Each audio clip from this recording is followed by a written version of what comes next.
Surgical strike के बाद उत्तर प्रदेश का पहला ओपिनियन पोल इंडिया टुडे और एक्सिस के अनुमान में बहुमत के करीब बीजेपी।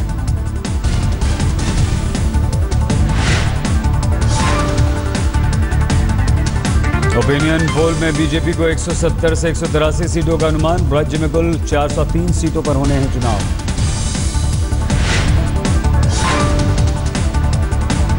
इंडिया टुडे एक्सिस के ओपिनियन पोल में दूसरे नंबर पर बीएसपी। मायावती की पार्टी को 115 से 124 सीटों का अनुमान।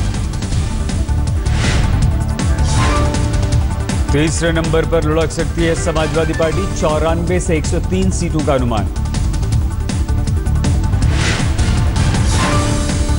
ओपिनियन पोल में कांग्रेस के लिए नहीं कोई उम्मीद, सिर्फ 8 से 12 सीटों पर जीत का है अनुमान।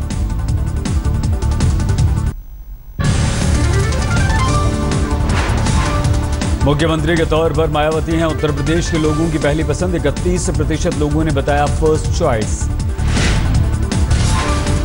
ओपिनियन पोल में अखिलेश यादव की लोकप्रियता पर बट्टा लगा।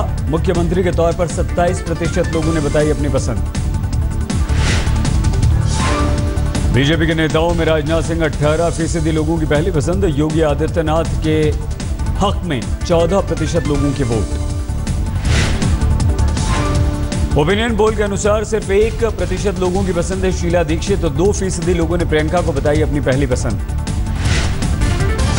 ओपिनियन पोल के अनुसार बीजेपी को सबसे ज्यादा वोट शेयर, करीब 31% वोट के साथ बहुमत के करीब पहुंच सकती है बीजेपी।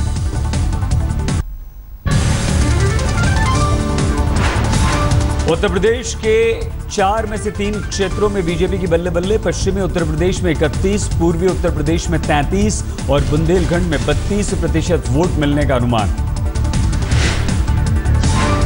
बीजेपी को 61% अगड़ी जाति के वोट मिलने का अनुमान। 44% पिछड़ी जाति के भी मिल सकते हैं बीजेपी को वोट।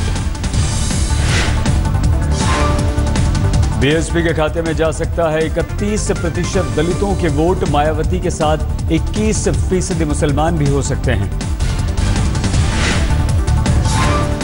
ओपिनियन पोल में सर्जिकल स्ट्राइक को लेकर भी पूछे गए सवाल। 90% लोगों ने भारत की कार्रवाई को बताया सही। 5 सितंबर से 5 अक्टूबर तक हुआ है ये सर्वे। करीब 22,000 लोगों ने 403 विधानसभा क्षेत्रों में पूछे गए हैं सवाल। राम मनोहर लोहिया की पुण्यतिथि पर सामने आई मुलायम परिवार के गले। मंच पर थे अखिलेश तो वीआईपी रूम में चले गए चाचा शिवपाल। अखिलेश और शिवपाल ने अलग अलग पहुंचकर मूर्ति पर किया माल्यार्पण। मंच पर चाचा और भतीजे का नहीं हुआ आमना सामना। लखनऊ में प्रधानमंत्री नरेंद्र मोदी के जय श्री राम के नारे पर सियासी घमासान। कांग्रेस ने ठहराई वोटरों को लुभाने की रणनीति। कांग्रेस के वार पर बीजेपी का पलटवार। पूछा क्या रामलीला में प्रधानमंत्री को नहीं लेना चाहिए था राम का नाम। लखनऊ में प्रधानमंत्री मोदी के रामलीला कार्यक्रम को लेकर मायावती का निशाना। पूछा सेना को क्यों नहीं दिया सर्जिकल स्ट्राइक का श्रेय। उत्तर प्रदेश चुनाव के लिए कांग्रेस उपाध्यक्ष राहुल गांधी का नया प्लान। 2 हफ्ते हर जिले में चलेगा किसान कर्ज माफी अभियान। सर्जिकल स्ट्राइक पर फिर से उबली राजनीति। रक्षा मंत्री मनोहर पर्रिकर ने सेना को दिया श्रेय, लेकिन फैसले और प्लानिंग के लिए प्रधानमंत्री को श्रेय। रक्षा मंत्री के बयान पर भड़की कांग्रेस। रणदीप सुरजेवाला बोले चुल्लू भर पानी में डूब मरे मनोहर पर्रिकर। कि वो अगर देश के सैनिकों की रक्षा पर इस प्रकार से अमानवीय और क्रूर प्रकार से प्रश्न उठाएंगे तो उन्हें चुल्लू भर पानी में डूबकर मर जाना चाहिए। पहले के सर्जिकल स्ट्राइक के दावों को रक्षा मंत्री ने किया खारिज। बोले कभी नहीं हुआ ऐसा सर्जिकल ऑपरेशन। बंबौर में करीब 60 घंटे बाद खत्म हुआ आतंकवादी ऑपरेशन। सेना ने किया ऐलान। ईडीआई बिल्डिंग में घुसे दोनों आतंकवादियों को सेना ने किया ढेर। ईडीआई बिल्डिंग से बरामद हुए हथियार और बारूद। सेना के अनुसार बेहद सावधानी से किया गया पूरा ऑपरेशन। ईडीआई बिल्डिंग में घुसे जवानों ने 60 कमरों की ली तलाशी, इसलिए 60 घंटे तक चला पूरा ऑपरेशन। ऑपरेशन में 50 रॉकेट लॉन्चर, मशीन गन और 100 से ज्यादा ग्रेनेड्स का इस्तेमाल। मारे गए आतंकवादियों के लश्कर से जुड़े होने की आशंका।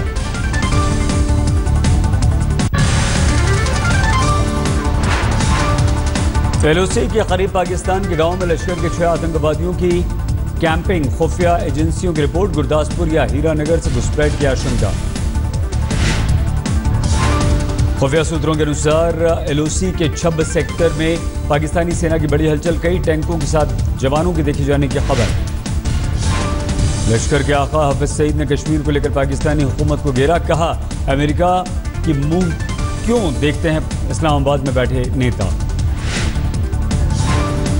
हाफिज सईद ने अमेरिका के खिलाफ युगला जहर, कहा इनाम रखने के अलावा 5 साल में मेरा कुछ नहीं बिगाड़ सका बराक ओबामा। भारत को काउंटर करने के लिए सार्क का विस्तार चाहता है पाकिस्तान। चीन, ईरान और मध्य एशियाई देशों को शामिल करने की वकालत।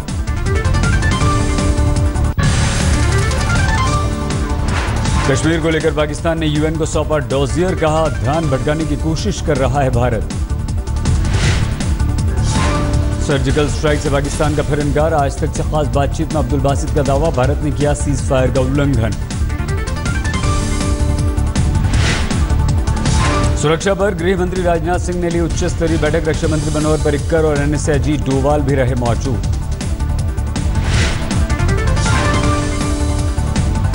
बुल्ढाना में पंकजा मुंडे के खिलाफ एनसीपी का प्रदर्शन, अजीत पवार पर कथित अभद्र टिप्पणी को लेकर जबरदस्त नाराजगी। 14 अक्टूबर को 4 दिनों के गुजरात दौरे पर जा रहे हैं दिल्ली के मुख्यमंत्री अरविंद केजरीवाल, पाटीदारों को लुभाने की उनकी होगी कोशिश।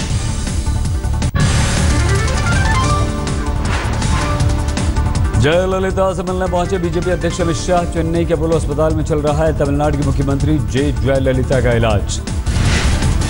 अमित शाह के साथ वित्त मंत्री अरुण जेटली ने भी जाना जयललिता का हाल, दौरे के बाद ट्वीट करके तमिलनाडु की मुख्यमंत्री की सेहत के लिए की प्रार्थना। चेन्नई के अस्पताल के बाहर लगातार पूजा पाठ, जयललिता की सेहत के लिए प्रार्थना कर रहे हैं एआईएडीएमके के कार्यकर्ता। नीतीश कुमार ने लोहिया को दिया स्वच्छता अभियान का श्रेय, पटना में बोले समाजवादी नेता ने सालों पहले कर दी थी शुरुआत, लेकिन अब हो रही है बात। हमेशा ड्यूटी पर रहते हैं प्रधानमंत्री नरेंद्र मोदी, एक आरटीआई के जवाब में पीएमओ ने दी है ये जानकारी। केरल में कुन्नूर के पिनाराई में बीजेपी कार्यकर्ता की हत्या से गरमाई राजनीति, मुख्यमंत्री पी विजयन का पैतृक गांव है पिनाराई। कुन्नूर में पार्टी कार्यकर्ता की हत्या को लेकर बीजेपी ने सीपीएम को घेरा, केरल में कानून व्यवस्था को लेकर खड़े किए सवाल। पंजाब में गुरदासपुर के थाने में कैप्टन अमरिंदर सिंह की अगुवाई में कांग्रेसी कार्यकर्ताओं का बवाल, पुलिस पर लगाया गुंडागर्दी का आरोप। मनसा में दलित युवक की हत्या को लेकर कांग्रेस का संगीन आरोप, कहा सरकार के इशारे पर काम कर रही है पुलिस। पंजाब के मानसा में 20 साल के दलित युवक की हत्या से हड़कंप, पुलिस को अवैध शराब की स्मगलिंग में वारदात का शक। पुणे के बारामती अस्पताल में घुसकर शरद पवार के फोटो पर स्याही फेंकने की कोशिश, राष्ट्रीय समाज पक्ष से जुड़े युवकों पर है आरोप। ओडिशा के कोरापुट में दशहरा उत्सव के दौरान मस्ती में दिखे कांग्रेसी विधायक, डांसर के साथ जमकर लगाए ठुमके। बिहार के बक्सर में डूबकर 4 युवकों की मौत के बाद जोरदार हंगामा, गुस्साई भीड़ ने अधिकारी की गाड़ी में लगा दिया आग। बक्सर में मूर्ति विसर्जन के दौरान हुआ हादसा, चौसा के करीब घाट पर डूब गए 4 लोग। आगरा में दुर्गा विसर्जन के दौरान पुलिस और श्रद्धालुओं के बीच झड़प, पुलिस की गाड़ियों पर किया गया पथराव। दिल्ली से सटे ग्रेटर नोएडा में कारोबारी की गोली मारकर हत्या, लूटपाट के बाद मर्डर। ग्रेटर नोएडा में बेकाबू ट्रक ने ढाबे पर खाना खा रहे लोगों को मारी टक्कर, 2 की मौत। बिहार के मुजफ्फरपुर में मुहर्रम के मेले के दौरान हादसा, बलून में भरने वाली गैस का सिलेंडर फटने से एक बच्चे की मौत। नोएडा में चोरों का आतंक, सीसीटीवी में कैद हुई स्विफ्ट कार की चोरी। उत्तर प्रदेश के बुलंदशहर में डाकखाने में लूट और हत्या, डाक सेवक कर्मचारी का गला रेत कर मर्डर। उत्तर प्रदेश के कुशीनगर में मूर्ति विसर्जन के दौरान हादसा, नदी में डूबने से 2 युवकों की मौत। इलाहाबाद में ताजिया निकालने में हाई टेंशन तार की चपेट में आए लोग, 1 की मौत, 20 घायल।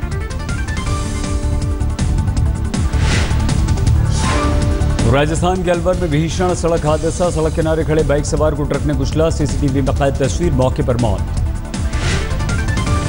राजस्थान के कोटा में डिवाइडर से टकराई तेज रफ्तार कार, 3 युवकों की मौत। दिल्ली में सामने आई दर्दनाक घटना, पत्नी की मौत के बाद लाश के साथ रह रहे 90 साल के बुजुर्ग, बदबू आने के बाद पड़ोसी ने पुलिस को दी जानकारी। तमिलनाडु के कोयम्बटूर में 3 संदिग्धों से पूछताछ, आईएसआईएस से रिश्तों को लेकर जांच एजेंसियों ने दागे सवाल। गोवा हत्याकांड में पुलिस का बड़ा खुलासा, हत्या से पहले आरोपी ने मोनिका को दिखाई थी पॉर्न क्लिप, रेप के बाद गला दबाकर कर दिया हत्या। आरोपी राजकुमार सिंह ने प्लान बनाकर वारदात को दिया था अंजाम, फ्लैट में आने के बाद से ही मोनिका पर थी उसकी बुरी नजर। यूपी के बुलंदशहर में 5 साल की मासूम से बलात्कार, रामलीला देखने गई थी बच्ची। उत्तर प्रदेश के हरदोई में पीट कर दलित युवक की हत्या, परिवार ने गांव के 3 दबंगों पर लगाया मर्डर का आरोप। 21 अंकों की बढ़त के साथ 28,082 पर बंद हुआ सेंसेक्स, निफ्टी 11 पॉइंट्स बढ़कर 8,798 पर बंद। 260 रुपए की गिरावट के साथ 30,150 रुपए हुआ 10 ग्राम सोने का भाव। चांदी 160 रुपए की गिरावट के साथ 42,590 रुपए किलो। डायरेक्ट टैक्स कलेक्शन में अप्रैल सितंबर छमाही के दौरान 9% का इजाफा, पहली छमाही में 3 करोड़ 27 लाख का हुआ टैक्स कलेक्शन। महिंद्रा 2 व्हीलर्स ने लॉन्च किया मोजो टोर का नया वर्जन, 1,98,000 रुपए की है बाइक। रेनो निसान ने 50,000 क्विड और रेडिगो कारों को किया रिकॉल, फ्यूल सिस्टम में गड़बड़ी की शिकायत। दिल्ली में इंडिया फैशन वीक में शामिल हुए ज्योतिरादित्य सिंधिया, नामचीन मॉडल के साथ कांग्रेस नेता ने रैंप पर आजमाए हाथ। टेस्ट रैंकिंग में नंबर 1 गेंदबाज बने off spinner R Ashwin, 39 test में झटके हैं 220 विकेट। जिमनास्ट दीपा कर्माकर ने लौटाई तोहफे में मिली BMW कार, कहा मेरे घर के बाहर रखने की जगह नहीं और नहीं ठीक हैं शहर की सड़कें। पैदल चलकर पोखरण के रामदेवरा पहुंचे ओलंपिक धावक खेताराम, 2020 ओलंपिक में चैन और जीत के लिए मांगी दुआ। फर्रुखाबाद में मुहर्रम के जुलूस में दिखा देशभक्ति का जज्बा, या हुसैन के नारों के साथ पाकिस्तान विरोधी नारे गूंजे।